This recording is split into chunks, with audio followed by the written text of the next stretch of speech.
Plan இந்த schedule போட்டதுக்கு அப்புறம் அது என்னப்பா சனிக்கிழமை சனிக்கிழமை சனிக்கிழமை அப்படின்னு ஒண்ணு ஸ்டார்ட் ஆச்சு.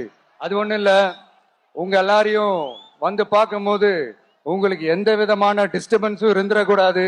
முக்கியமா உங்களோட வேலைகளுக்கு எந்த விதமான டிஸ்டர்பன்ஸும் இருந்துடக்கூடாது அப்படின்ற ஒரே காரணத்துக்காக தான் இப்படி வீக்கெண்டா பார்த்து இப்படி இந்த பிளானை ஷெட்யூல் பண்ணோம்.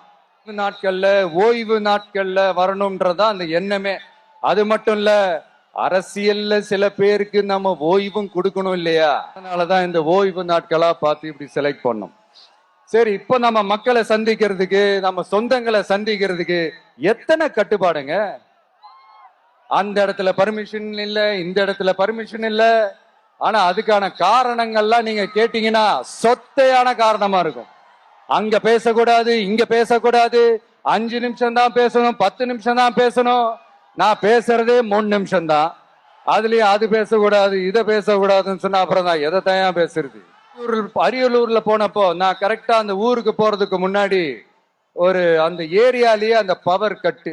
அப்புறம் நான் திருச்சிக்கு போய் நான் பேச ஆரம்பிச்சதுக்கு அப்புறம் அந்த ஸ்பீக்கருக்கு போற அந்த வயரு கட்டு. இல்ல, நான் தெரியாம தான் கேட்கிறேன் சிஎம் சார்.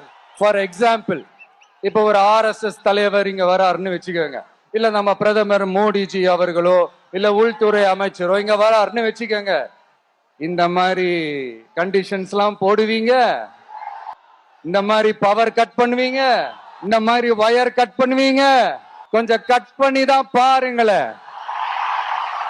முடியாதுல, பேஸ்மெண்ட் அதிரும்ல. நீங்க தான் மறைமுக உறவுக்காரர்களாச்சே. இதாவது பரவாயில்லைங்க.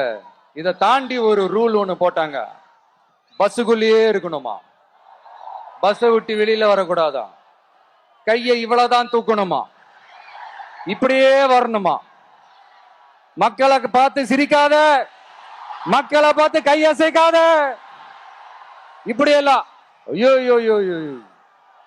நானும் என்னவோ ஏதோ நினைச்சேங்க.